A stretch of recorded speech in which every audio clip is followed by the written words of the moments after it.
ito naman po ulit ang ating Christ Life Assemblies Philippines, Quezon City.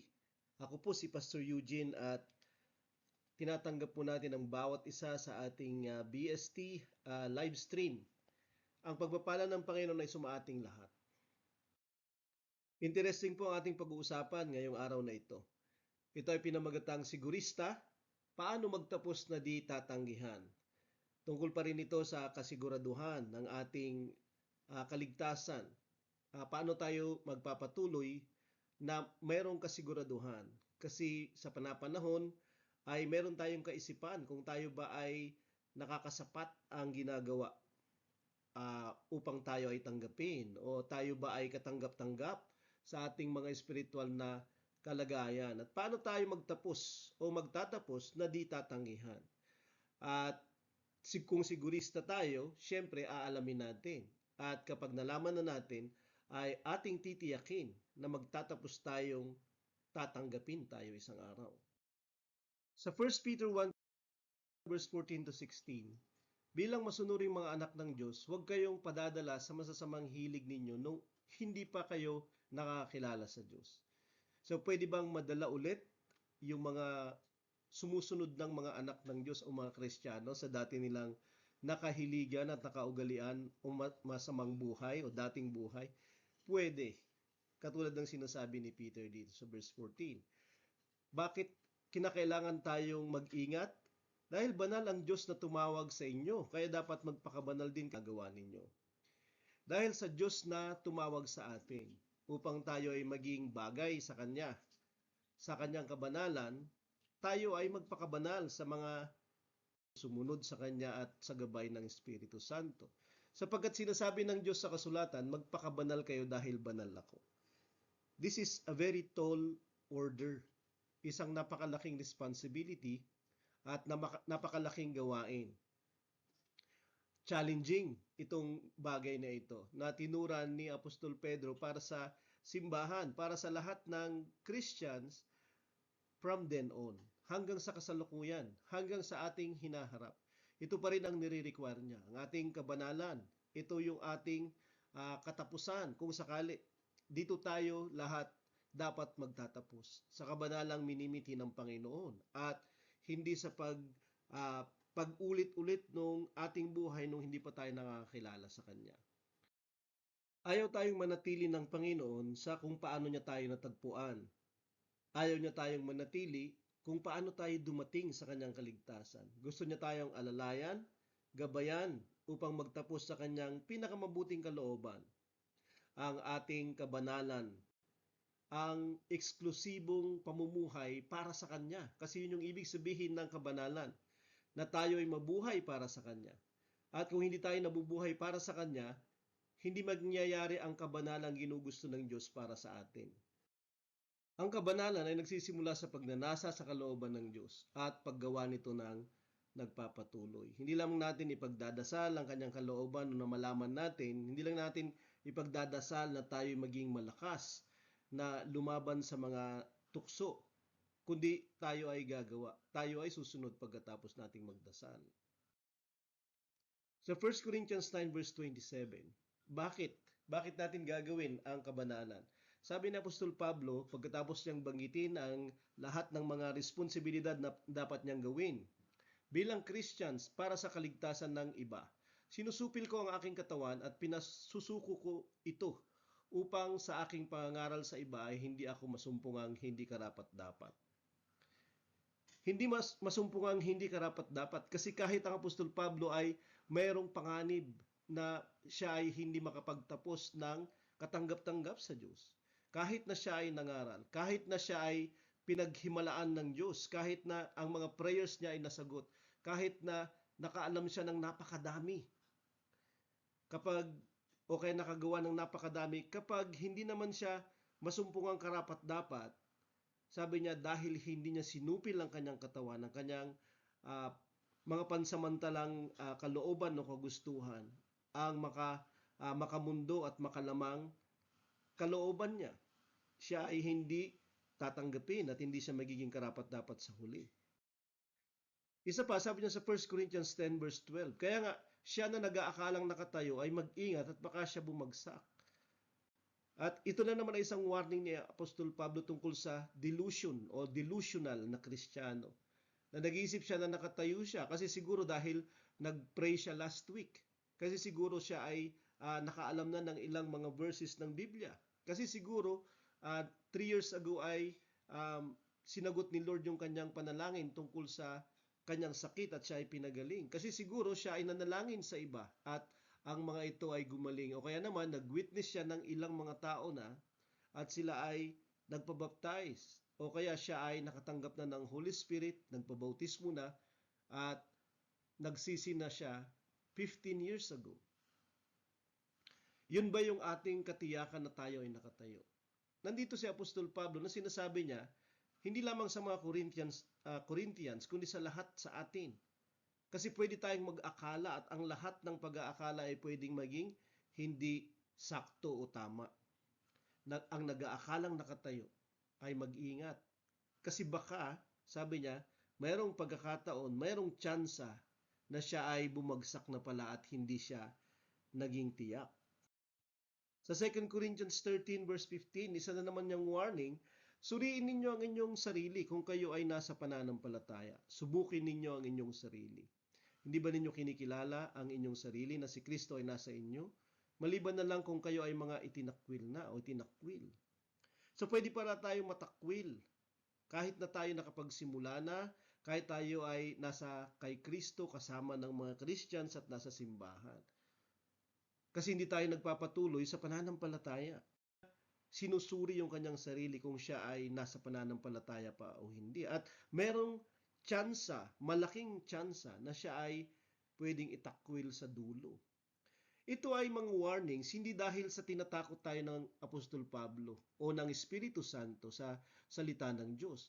Hindi para gawin tayong mga pessimistic o mapanghinaan ng loob at hindi na lang magpatuloy, kundi i-encourage tayo na maging karapat-dapat na ngayon pa lang ay tiyakin ang panghuling yugto ng ating paglalakad at pamumuhay bilang Kristiyano. Merong isang tao, si A.J. Jacobs. I think nabanggit ko na ito nung nakaraan. Siya ay nagsulat ng isang aklat na pinamagatang Year of Living Biblically. 1 month's humble quest to follow the Bible as literally as possible.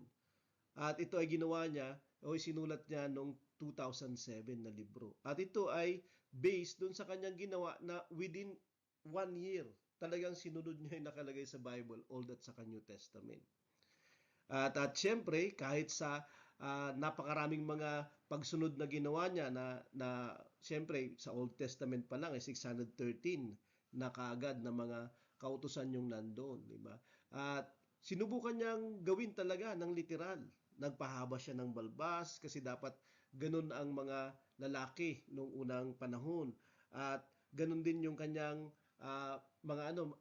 ganun din yung pagsunod niya sa iba pang mga kautusan. Siyempre, hindi siya nagtapos with flying colors. Kaya lang itong kanyang social experiment, di ba, or personal experiment ay kakaiba.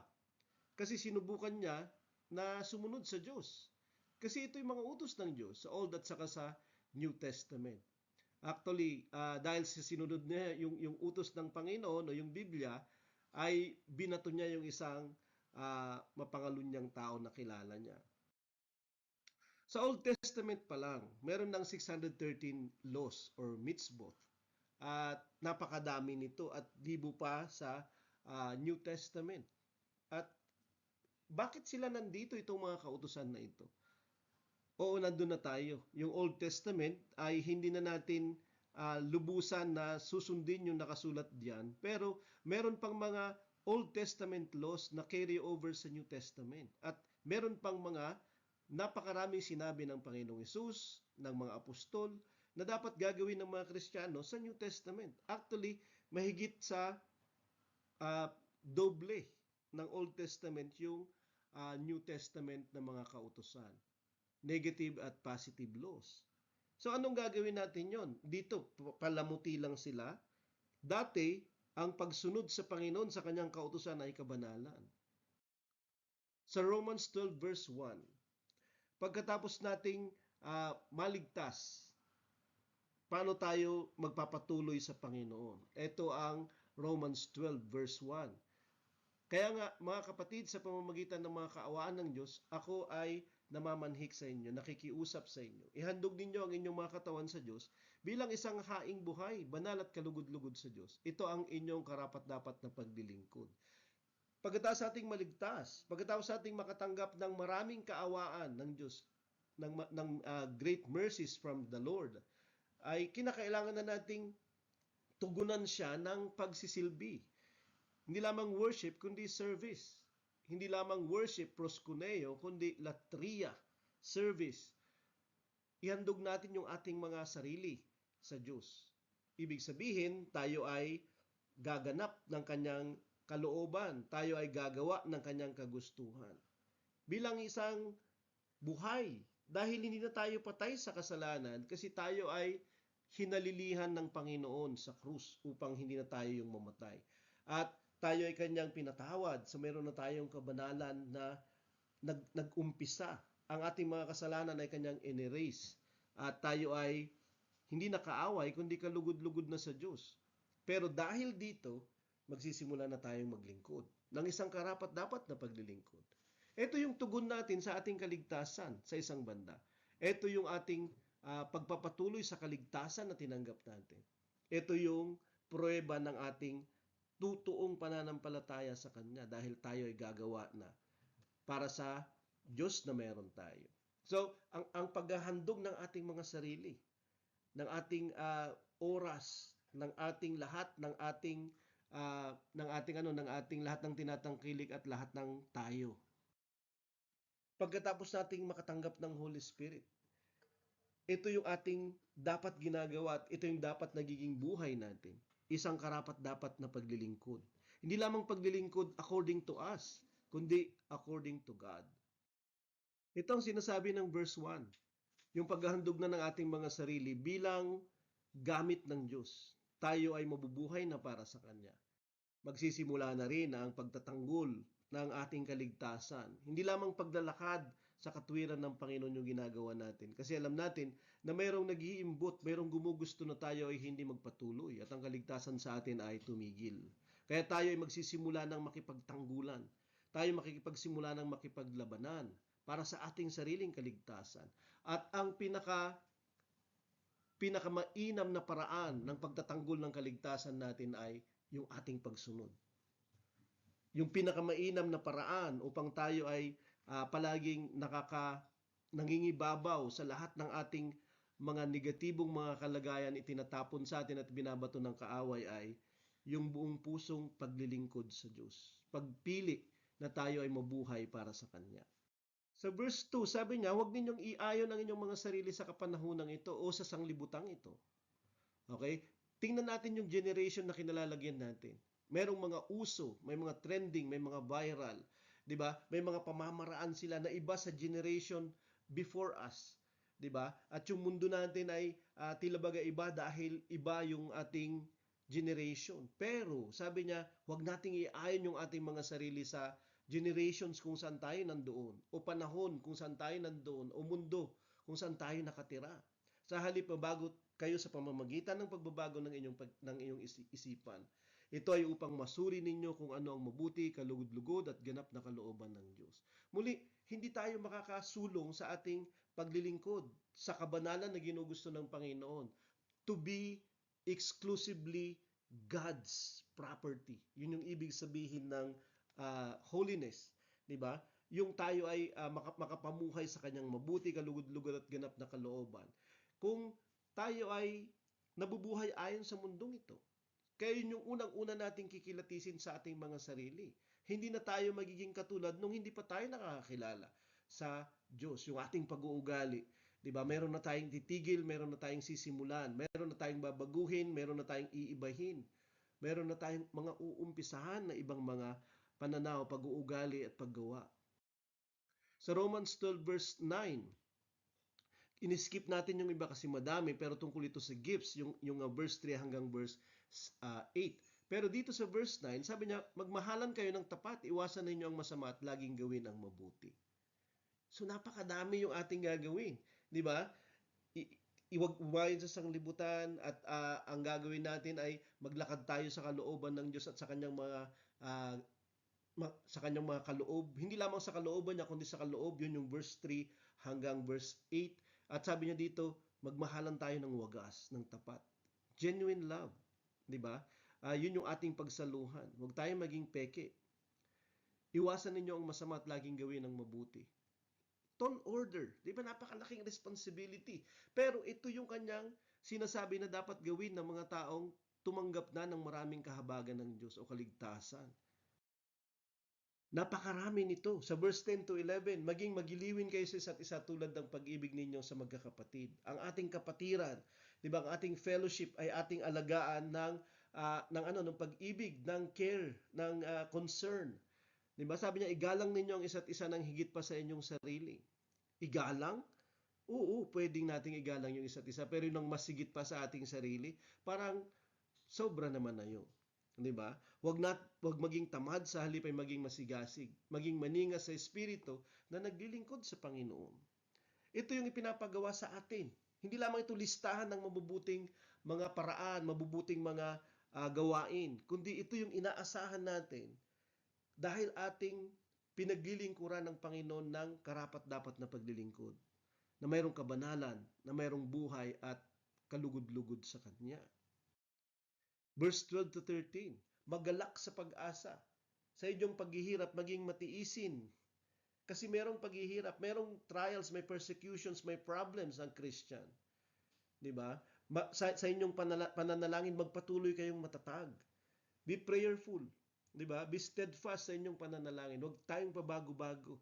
Na magpipray lang tayo kapag meron tayong mga trials, magpipray lang tayo kapag meron tayong pinagtitiisan, meron tayong ganap na hindi mabuti. Di ba? Kundi sabi niya, maging matatag yung pananalangin mo. Nagpapatuloy siya at hindi siya nagbabago.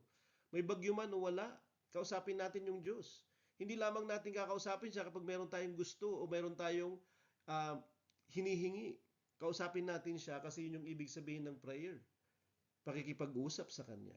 Magbigay sa pangangailangan ng mga banal. Maging ready tayo na umalalay, umagapay, maging panggalingan ng ayuda ng mga kapatid natin. Ipagpatuloy ang pagtanggap sa mga bisita. Maging accommodating tayo, maging mapagtanggap tayo. Huwag tayong magre-refuse, di ba? Yun yung sinasabi ng kasulatan. Verse 14 to 15, pagpalain ninyo sila na umuusig sa inyo. Ini-expect na niya na ang paglalakad natin ay hindi magugustuhan ng madami. Kahit na ng mga mahal natin sa buhay, kahit na ng mga malalapit sa atin, kahit na ng mga kakilala at mga matatalik. Sabi niya, pagpalain ninyo sila na umuusig sa inyo. Pagpalain niyo sila at huwag niyo silang sumpain. Kasi merong tendensiya at merong temptation to retaliate, na gumanti. At ang pagganti natin minsan ay hindi lamang sa pananalita. Di ba? At minsan ang pagganti natin ay ipaparinig talaga natin. Mababasa siya ng sanglibutan kasi nasa ating mga FB walls. At sana huwag nyo na lang i-TikTok. Diba? Papasaringan natin yung mga tao. Titiyakin natin na masaktan din sila katulad ng pagbigay nila ng kirot sa atin. Makigalak kayo sa kanila na nagagalak at makiiyak sa kanila na umiiyak. Maging madamayin tayo. Ibig sabihin, tayo ay makaramdam ng pakiramdam ng iba. Magkaroon tayo ng pakialam. Hindi tayo yung ususero-ususera, kundi meron tayong pagtuturing at pagiging madamayin na diwa. Yun yung kanyang sinasabi. Nagawain natin. Verse 16, magkaroon kayo ng iisang kaisipan. Be united with each other. Diba? Huwag lang yung hanapin natin yung gusto natin. Pag nahanap natin yung gusto natin kahit na yung iba, bahala na sila dyan. Diba? Hindi natin motto yung bahala ka dyan. Hindi. Magkaroon kayo ng iisang kaisipan. Magkaroon tayo ng pakikipagkaisa sa kanila. Makipagbati tayo kung kinakailangan. Makipag-ayos. Huwag kayong mag-isip ng may kapalaluan sa inyong mga sarili. Huwag natin iisipin na yung iba ay mas mababa dahil sa kanilang mga pinag-aralan, dahil sa kanilang kalagayan sa buhay, dahil sa kanilang kawalan nito, kawalan niyan, kakulangan nito o kakulangan niyan. at iparamdam natin sa kanila, ipamukha natin sa kanila. Huwag tayong maging ganun. At ganun din, huwag nating iisipin sa ating mga sarili na dahil tayo walang ganito, walang ganyan, hindi tayo ganito, hindi ganyan, kumpara sa ibang nasa simbahan, tayo ay mas mababa. Kasi pareho silang pandaraya ng dyablo. Ang pride at yung false humility. Sa halip, makisalamuha kayo sa mga taong mapagpakumbaba. Gustuhin natin yung tropa na mapagpakumbaba. Huwag yung merong hangin at yun lang yung meron sila. 'Di ba? Kasi kung sino yung makakasalamuha mo, magiging ganun ka. 'Di ba? Ganun yung gawin natin. Hanapin natin yung mabubuting attributes at katangian na ginugusto nating maging bilang isang Kristiyano. Sa mga Kristiyano na mga kasama natin, na nauna na sa atin, upang ang kanilang mga katangian ay makahawa sa atin. Huwag ninyong ipalagay ang inyong mga sarili na matatalino. Ibig sabihin, huwag lang ikaw yung magsalita. Ibig sabihin, huwag lang ikaw yung mapapakinggan. Ibig sabihin, maging mabagal ka sa pagsasalita, kundi maging mabilis ka sa pakikinig. Maging pasensyoso tayo sa iba. Huwag nating ipagmalaki yung ating mga nalalaman, kundi ating ipaglingkod upang yung iba na hindi pa nakakaalam ay makaalam at pagtiisan natin sila kung hindi nila maabot pa yung mga naabot natin, yung ating mga experiences, yung ating mga knowledge, yung ating mga understanding at revelation. Sa verse 17, huwag kayong gumanti ng masama sa masama sa sino man. Kasi pwede tayong gumanti sa masama na ginawa sa atin. Dahil gusto natin na maging patas. Gumawa sila ng masama sa atin. At kapag gagawa din tayo ng masama sa kanila, nagiging katulad natin sila.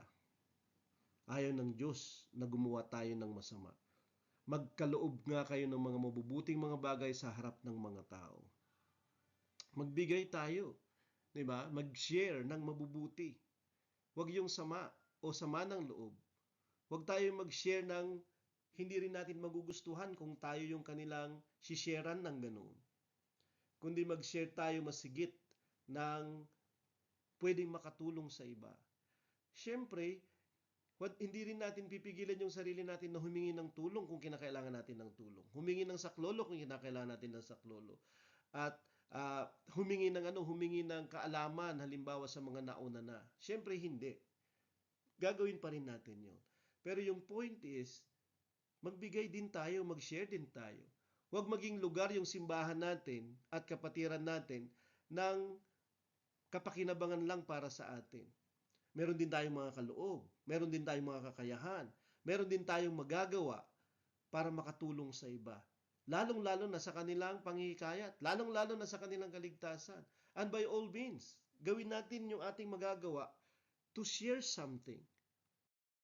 Sa verse 18, kung maaari, yamang ito ay nasa inyo, mamuhay kayong may kapayapaan sa lahat ng tao. Nasa atin yung kapayapaan ni Jesus. Tayo ay binigyan na niya ng kapayapaan. Hindi na tayo rebelde sa kanyang paningin at tayo nakipagbati na at meron na tayong kapayapaan mula sa kanya. At lahat ng tinanggap natin sa Panginoon ay pwede nating ibigay kasi meron tayo. Ang pwede lang nating ma-share at maibigay ay yung mga bagay na meron tayo. At marami tayong tinanggap sa Panginoon. Ang kapayapaan na meron tayo ngayon ay pwede nating i-share sa iba. Pwede na tayong mamuhay ng mayroong kapayapaan. Kasi nakipagkapayapaan na sa atin ang Panginoong Diyos. At meron na tayong maibibigay.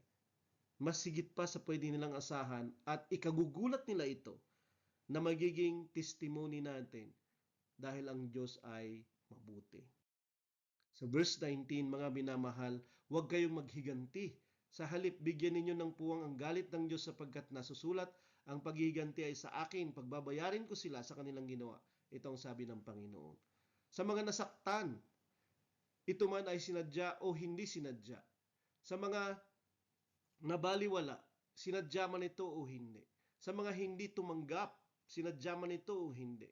Sa mga hindi isinali, sinadya man ito o hindi. Sa mga nag-suffer, sa mga pinagkaitan, sa gitna ng kapatiran.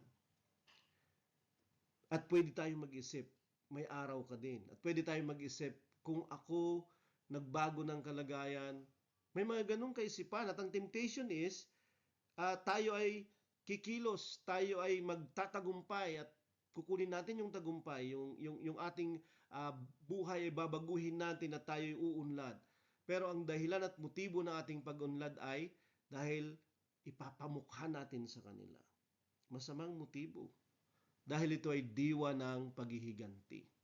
Pero ang isang tao na mayroong kabanalan, kanyang ginugusto yung kabanalan dahil banal yung Diyos na tumawag sa kanya, ay magiging katulad ng Diyos sa tugon sa mga kalagayan, lalong-lalo sa mga tao.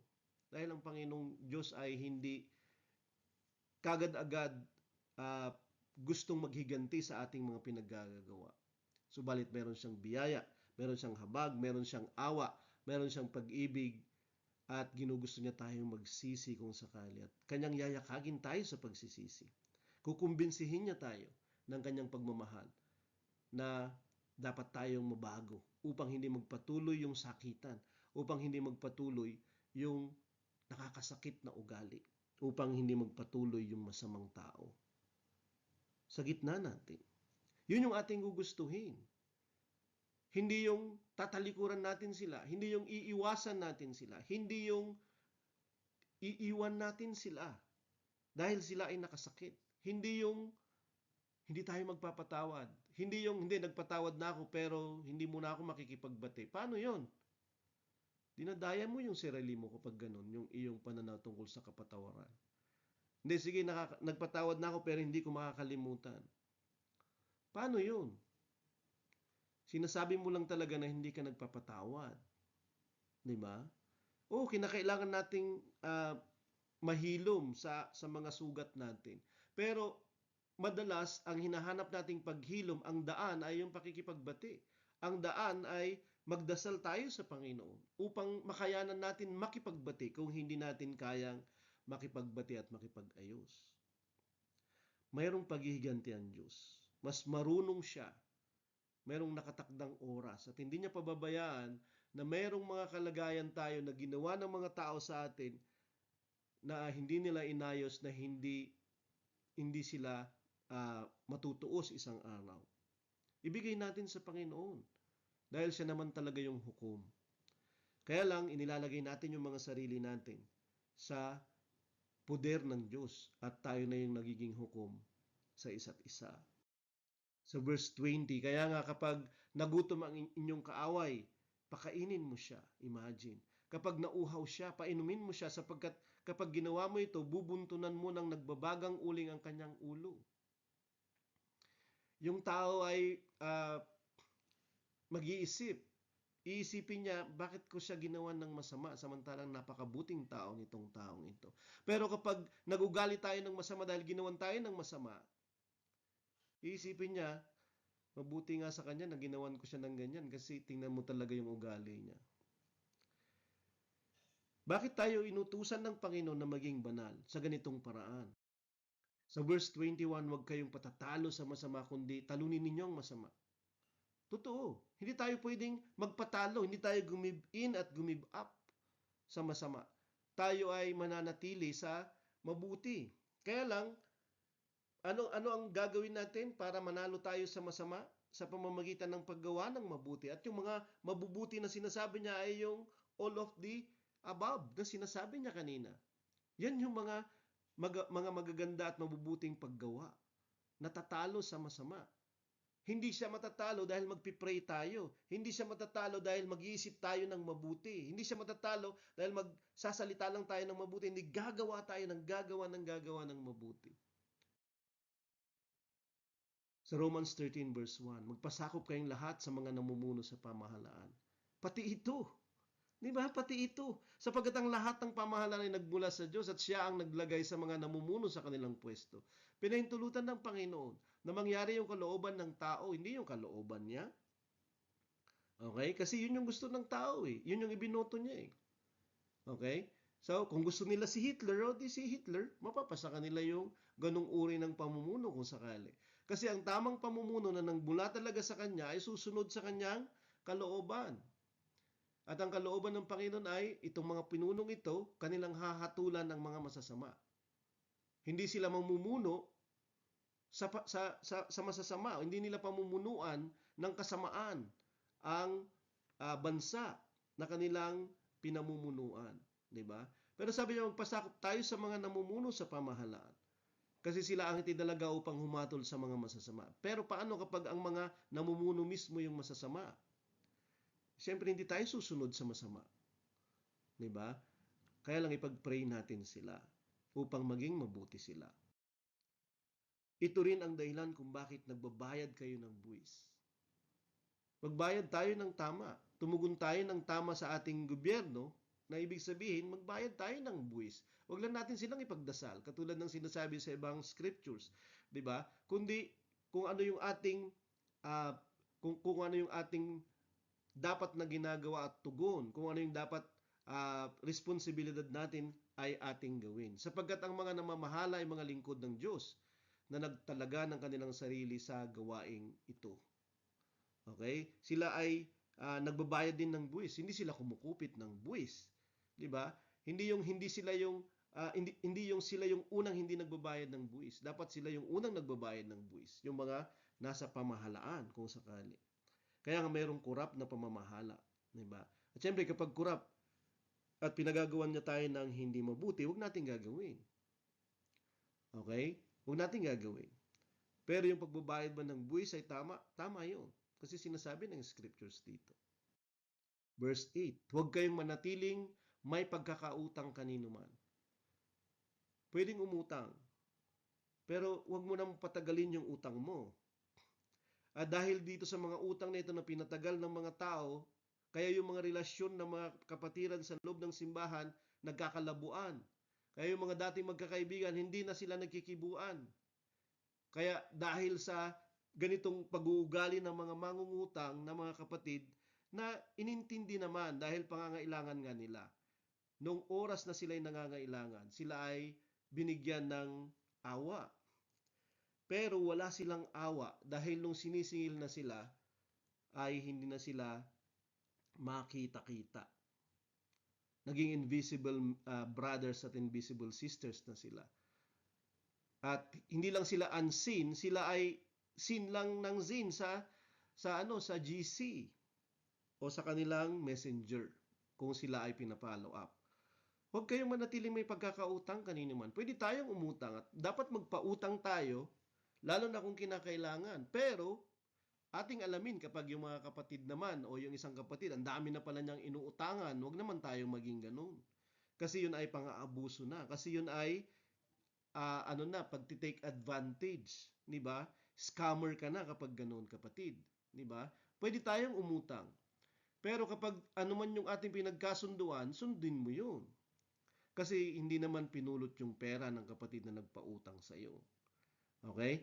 Huwag tayong manatiling may pagkakautang. Ibig sabihin, magbayad tayo ng pagkakautang. At sabi niya, maliban sa pagkakautang na magmahalan tayo, may utang tayo ng pagmamahalan sa isa't isa.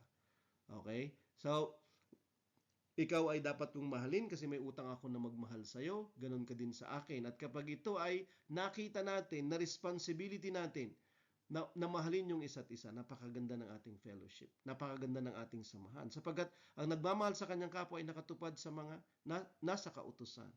'Di ba? Yung magmahal sa kapwa katulad ng sarili ay kautusan ng Panginoon. At kapag nagawa mo yung kautusan, meron kang eternal life. Ito yung sinasabi ni Jesus Christ nung pinag-usapan natin yung isang talk nung nakaraan na Thursday. 'Di ba? So, sa verse 11, gawin ninyo ito dahil alam na ninyong panahon na ngayon upang kayo gumising mula sa inyong pagkakahimbing. Ang ating kaligtasan ay mas malapit na ngayon kaysa nung una nang tayo ay sumampalataya. Napakarami niyang sinasabi dito sa Book of Romans tungkol sa kung ano yung dapat nilang gawin. Di ba sila ay nabautismuhan, nanampalataya na, nakatanggap na ng Holy Spirit, nagsisi na sila? Di ba yun ay sapat na? Yun yung pananaw ng madaming mga Christian sa loob ng Christ life. Kaya hindi na sila gagawa after that. Kasi ang iniisip nila, save na ako ano pang gagawin ko? No. Kapag save ka na, ihanda mo ng ihandog ang sarili mo para maging karapat-dapat na tagapaglingkod ng kabutihan, ng kabanalan ng Panginoon. Time na upang mag-serve sa Panginoon at mamuhay para sa Kanya. Yun ang ibig sabihin ng kabanalan. To live exclusively according to His will. Yung katulad ng sinasabi ni Jesus Christ sa kanyang prayer sa Gethsemane, hindi kalooban ko kundi kalooban mo, Ama, ang masunod. At kapag ito yung mangyayari sa atin, tayo ay handa. Kasi ito yung sinasabi ni Paul dito. Gawin ninyo lahat yung mga bagay na yan. Hindi niya sinabing, yan ay suggestions. Hindi niya sinasabing, siguro yung 5 dyan, pag nagawa mo, okay na. Hindi. Di ba? Ang problema natin, verse by verse kasi yung ating pag-intindi ng scriptures. At meron tayong mga pet verses dyan sa mga nabanggit natin. Lahat ng yan ay pinapagawa ng Panginoon, ng Espiritu Santo sa atin. At kaya niyang gabayan tayo upang magawa natin yan. Dahil ang panahon ay malapit na, sabi niya. Gumising na kayo mula sa inyong pagkakahimbing. Dahil tulog ang mga Christians nung time na sinulatan ni Paul yung Romans. Ang ating kaligtasan ay mas malapit na ngayon kaysa nung una nang tayo sumampalataya. Akala ko ba meron na akong kaligtasan? Hindi pa siya nakukumpleto. Dahil ang pagkakumpleto ng ating kaligtasan ay kapag nandun na tayo sa harapan ng Panginoong Hesus. At ang Panginoong namatay sa atin, na nagligtas sa atin, at ang Panginoon na ating haharaping hukom, siya din yung magdideklara sa atin kung katanggap-tanggap tayo o hindi sa kanyang harapan. Ang ating kaligtasan ay malapit. Mas malapit ngayon kaysa 1,000 years ago, 500 years ago. Mas malapit ngayon yung kaligtasan kasi bawat araw na lumipas, papalapit na papalapit ang ating pakikipagniig sa Panginoong Hesus, ang ating pakikipagkita sa Kanya o ang Kanyang pagdating. Sigurista ka, di ba? Alam mo dapat, kapag sigurista ka, ginugusto mo na walang hassle kapag dumating tayo sa harapan ng Panginoon. Makatiyak tayo, maging sigurado tayo na tatanggapin talaga tayo. Yung ating born again process na ginawa, yung believe, repent, be baptized in water, be baptized ng Holy Spirit with the evidence of speaking in tongues, starting lang po yun. Hindi pa po yun yung kabuuan ng ating, ng inaasahan sa atin. Tayo pa rin ay gagawa. Diba? At tayo na ay maglilingkod pagkatapos niyan upang tayo maging tiyak, upang maging sigurado sa atin ang kaligtasan at ang pagtanggap sa atin ay tiyak at hindi tayo tatanggihan. Sa pinakahuling sermon ni Jesus Christ, yung Olivet Discourse na tinatawag, ay yung Matthew 24 at 25. Sa Matthew 24 ay kanyang inilatag yung mga sinyales, mga bagay na titingnan natin, babantayan natin bago siya dumating. Sa chapter 25, nagbigay siya ng 3 parable ng tungkol sa mga huling panahon. Paano tayo kikilatisin at paano tayo tatanggapin ng Panginoon sa dulo. Ito yung kwento ng 10 virgins, kwento ng talent, parable of the talent, at yung parable of the sheep and goat. Sa 10 mga dalaga na inimbitahan sa kasalan, sila ay mga abay. 5 sa kanila ay marurunong, ang 5 ay hindi. Nagdala ng oil yung mga marurunong. Dahil gabi ang kasal at na-late ang groom. Kung wala kang ilaw, ay hindi ka tatanggapin sa kasalan kasi hindi ka imbitado. Para bang yun yung iyong invitation na ipapakita para papasukin ka. At yung 5 ay nawalan ng ilaw dahil wala silang langis. Humingi sila, sinubukan nilang humingi, at ang nangyari, eventually sila ay nakabili. At nauna na yung 5 at pumasok na sila sa bahay. Kaya lang ang problema, nung sila ay kumakatok na, sila ay hindi tinanggap. Sa Matthew 25 verse 11 to 12, di nagtagal ay dumating naman ang ibang mga dalaga, yung foolish virgins. Panginoon, Panginoon, pagbuksan mo po kami, pakiusap nila. Ngunit ito ang tugon niya. Katotohanan ang sinasabi ko sa inyo, hindi ko kayo kilala. Hindi sila kinilala. Pero kasama sila sa entourage. Kasama sila sa naghintay. Kasama sila sa umaasa. Pero hindi sila naisama sa panghuli. At ito yung forever after na kalagayan ng simbahan. Hindi lahat ng simbahan na tinatawag na Christian ay Christian na magtatapos. Kahit na sila ay kumatok ng kumatok ay hindi sila pinagbuksan. Nakiusap sila, pero ang sinabi ng Panginoon, hindi ko kayo kilala. Ito yung tragedy. Hindi tragedy yung ikaw ay bumagsak ulit sa kasalanan kasi merong kapatawaran. Hindi tragedy yung isang tao na mawala. Tragedy yun, pero hindi yun yung pinaka-grabing trahedya. Ang pinaka-grabing trahedya ay nag-iisip ka na ikaw ay tatanggapin pero tatanggihan ka. Nag-iisip ka na kilala mo ang Panginoon pero hindi ka niya kikilalanin isang araw. Ang sumunod na parable ay yung parable of the talents. Merong isang boss na paalis at nagbigay siya ng mga puhunan sa kanyang mga lingkod. Nagbigay siya ng 5, nagbigay siya ng 2 at 1 sa 3 mga tao na iniisip niyang siya ay tutubo. Kaya lang pagbalik niya, tumubo yung 2. Pero yung isa ay hindi tumubo. Nagdahilan yung nakatanggap ng isa at walang tinubong kahit anuman, pero hindi tinanggap yung kanyang dahilan. Papayagan tayo ng Panginoon sa dulo na magdahilan, pero walang dahilan ang hindi pagsunod. Walang dahilan na hindi natin gagamitin yung ibinigay sa atin. Ano ba ang unang ibinigay sa atin yung ating kaligtasan? Gusto niya na magkaroon pa ng iba pang maliligtas, hindi lang tayo. So may binigyan ng isa, may binigyan ng isang kakayahan. Ano bang kakayahan yung ibinigay sa iyo? Gamitin mo yun. Kasi inaasahan ng Panginoon na makakatulong yung ibinigay niya sa iyo sa kaligtasan din ng iba. At ano pa mang mga dahilan natin na hindi datanggapin sa dulo. Sa Matthew 25 verse 30, sabi dito, at ang walang silbing alipin na ito ay tapon ninyo sa labas. Doon sa kadiliman, sabi ng Panginoon niya. Doon ay magkakaroon ng pagtangis at pagangalit ng mga ngipin. Nabigla yung alipin kasi hindi niya iniisip. Hindi niya akalain na yun yung gagawin sa kanya. Kinuha ang kanyang talento, binigay pa sa iba pa at binigyan siya ng ganitong paghatol. Tinawag siyang walang silbi. Ikaw ba ay walang silbi? Sa Diyos na tumawag sa iyo, sa Diyos na nag-utos sa iyo, sa Diyos na nagbigay sa iyo, ikaw ba ay walang silbi? Wala kang silbi sa kaligtasan ng iba. Wala kang silbi sa kapakinabangan ng iba, sa espiritual na kapakinabangan ng iba. Mag-ingat ka kasi hindi ka tatanggapin din. Itatapon ka at magiging huli na ang lahat at hindi tatanggapin ang anumang reasons or alibis. Yung pinakahuli ay yung parable ng sheep at goats.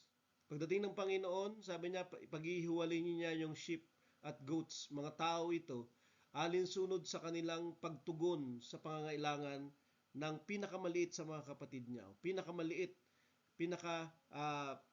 sa kanyang Christians or believers. Ang kanilang pagiging kambing at tatanggihan sila kapag kambing sila at pagiging tupa at tatanggapin sila kapag tupa sila ay dahil tumugon sila sa pangangailangan ng Christians. Sila ay nag-respond, rumisponde sila. Hindi nila sinulo yung kanila. Di ba?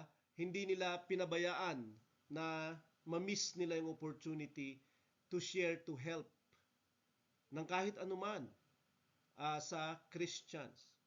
Kung merong ganitong paghatol yung Panginoon isang araw sa mga tao na hindi Christians, dahil hindi sila tumulong sa Christians, di ba mas higit sa atin, sa gitna natin, na tayo magtulungan?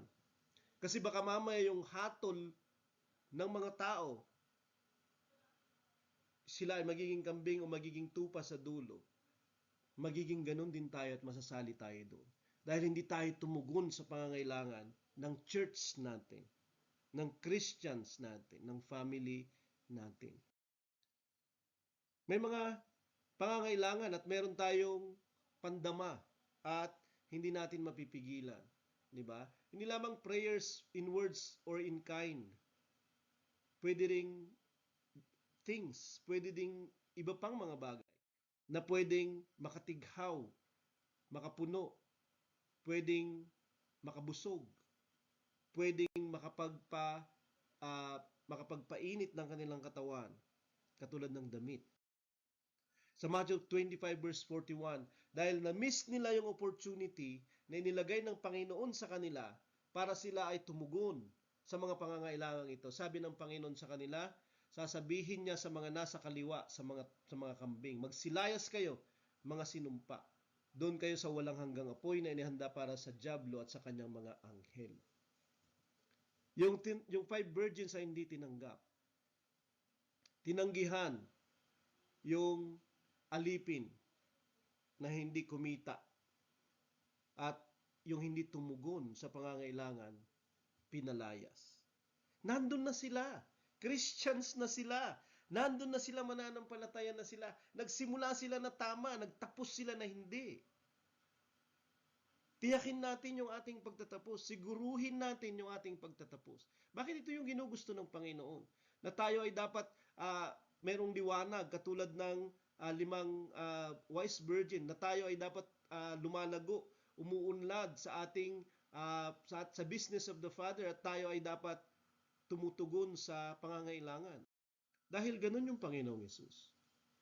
Dahil ganun ang Panginoong Yesus. Siya yung ilaw. Siya yung pagkain. Siya yung magiging tubig natin at pangagalingan ng tubig natin.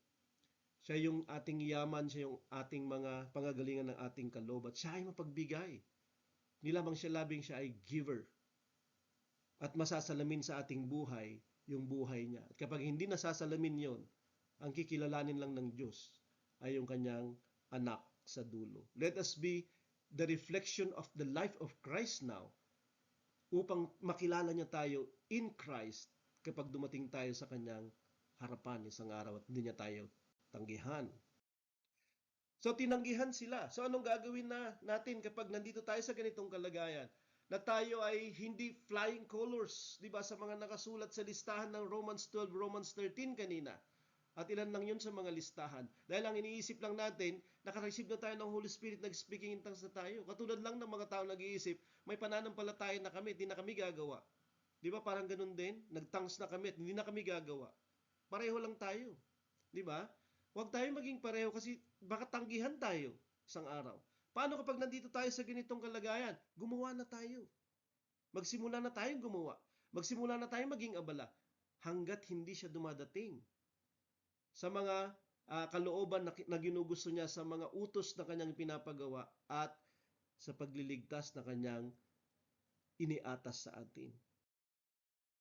Kapag nandito tayo sa ganitong kalagayan at nawawalan tayo ng kasiguraduhan, hindi ko sinasabing, sige, gawa lang tayo ng gawa at wala tayong kasiguraduhan.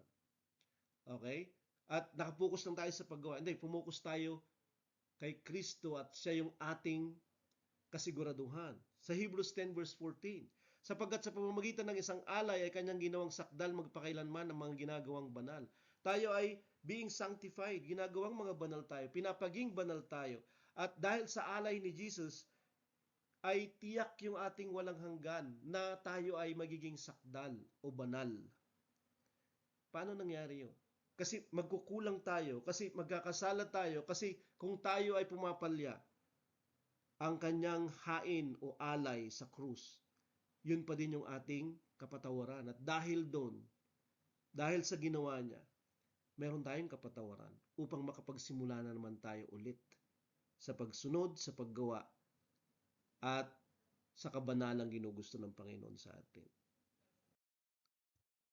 Pagkatapos ay sinabi niya sa verse 17, ang kanilang mga kasalanan at mga kasamaan na hindi ko na alalahanin pa. Kaya merong katiyakan na kapag tayo ay lumapit sa Kanya na, Panginoon, hindi ko nagawa to. Panginoon, gawin mo ako maging ganito. Panginoon, kulang ako sa ganito. Mayroong kapunuan, mayroong kapatawaran, mayroong katuwiran, mayroong kabanalan sa Kanya. Dahil tatanggalin niya yung kasamaan na pumipigil sa mga ito at hindi na niya tayo titingnan sa ganitong paraan upang makapagpatuloy ang relasyon natin sa Kanya at magpatuloy na dumaloy ang katwiran, kabanalan sa atin ng Panginoong Hesus. Kasi yun din yung hahanapin niya isang araw sa atin. Naglilinis siya sa atin.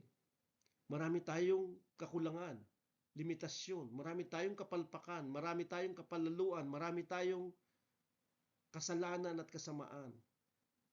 Lumapit tayo sa Panginoon. Meron pa ring pag-asa. Sa verse 18, dahil meron ng kapatawaran sa mga kasalanan, hindi na kailangang mag-alay pa para sa mga ito. Hindi nangangahulugan hindi na tayo gagawa pa, kundi walang ibang alay para sa kasalanan natin, para sa kakulangan natin, para sa pagpalya natin, ng hindi pagsunod, kundi yung ginawa niya sa krus. Doon natin matitiyak yung kapatawaran. Kaya lumapit tayo na mayroong pagpapakumbaba na umaasa sa ginawa ni Jesus Christ sa krus, na nagsisisi tayo at nananampalataya. Dahil wala nang alay na tatanggapin. Walang alay na iba. Hindi yung ating kabutihan, kasi hindi nga tayo naging mabubuti. Upang tayo maging mabubuti dahil patatawarin niya tayo. Upang makapagpatuloy tayo sa banal na kalooban niya sa atin. At dahil doon, sa verse 19, mga kapatid, meron na tayong lakas ng loob na pumasok sa dakong kabanal-banalan sa pamamagitan ng dugo ni Jesus. At dahil dito sa ginawa ni Jesus Christ na ating aasahan para sa ating kapatawaran, para sa ating pagtanggap, para sa ating pag-aaring ganap, para sa ating pagpapaging banal, sabi niya, makakapasok tayo sa dakong kabanal-banalan sa kanyang kaharian isang araw. Yun yung dakong kabanal-banalan. Tatanggapin niya tayo doon. Kung tayo ay pumalya at palaging pumapalya sa pagsunod doon sa mga nakalista na nandoon na dapat nating ginagawa. Okay? Pero huwag ka munang humingi ng tawad kung hindi ka pa sumusubok gumawa. Kasi alam din niya yung heart natin. Merong mas matigas na pusong mangyayari sa atin kapag hindi tayo sumusubok at sinasabi natin, hindi, patatawarin naman ako ni Lord. Hindi, pinapatigas mo yung heart mo kapag ganun. Isang araw hindi ka naman niniwala na patatawarin ka. At isang araw, ibabasura mo na yung biyaya ng Panginoon. So, meron tayong pagtanggap isang araw. Hindi lamang sa kabanal-banalan, sa kanyang kaharian. Kaya ang susing titiyak ng pagtanggap sa atin sa huli ay ang handog ng Diyos. So una, yung ating kabanalan ay ang pagsunod natin sa Kanya. Kapag ito ay nawawala dahil sa ating pagpalya, merong kapatawaran sa alay ng Panginoon at handog niya para sa atin upang tayo malinisan at mapatawad at makabalik doon sa estado na katanggap-tanggap ulit. Banal ulit, kalugod-lugod ulit, at handa ulit magsimula na gumawa ng karapat-dapat na paglilingkod sa Kanya upang magpatuloy tayo sa ganung paraan hanggat sa madatnan tayo sa ganung paraan. At ang pinakasusi na titiyak ng pagtanggap at kaligtasan sa atin sa huli ay ang ginawa ng Panginoong Hesus. Siya yung ating tagapagligtas. Ipagbunyi natin. Mahalin natin siya. Kausapin natin siya. Maging close tayo sa Kanya. Kasi kung sigurista tayo, palagi tayong magsisi. Palagi tayong humingi ng paglilinis mula sa Kanya upang wala siyang makikitang anumang dungis sa atin at hindi na niya maalala lahat ng kasalanan, kundi ang katwiran niya at kabanalan niya yung makikita sa ating lahat. Kung sigurista tayo, magtatapos tayong di tatanggihan. Kasi alam natin kung paano gumawa at sumunod. At alam nating humingi ng kapatawaran sa Kanya kapag pumapalya tayo sa paggawa at pagsunod.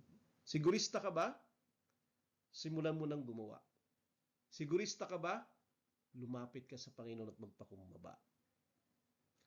So yan po yung ating pagtalakay. Maraming salamat po sa inyong pagdating. Pagpalain tayong lahat. At magkita-kita tayong ulit sa isa namang pagtatanghal nito, BST natin sa susunod na linggo.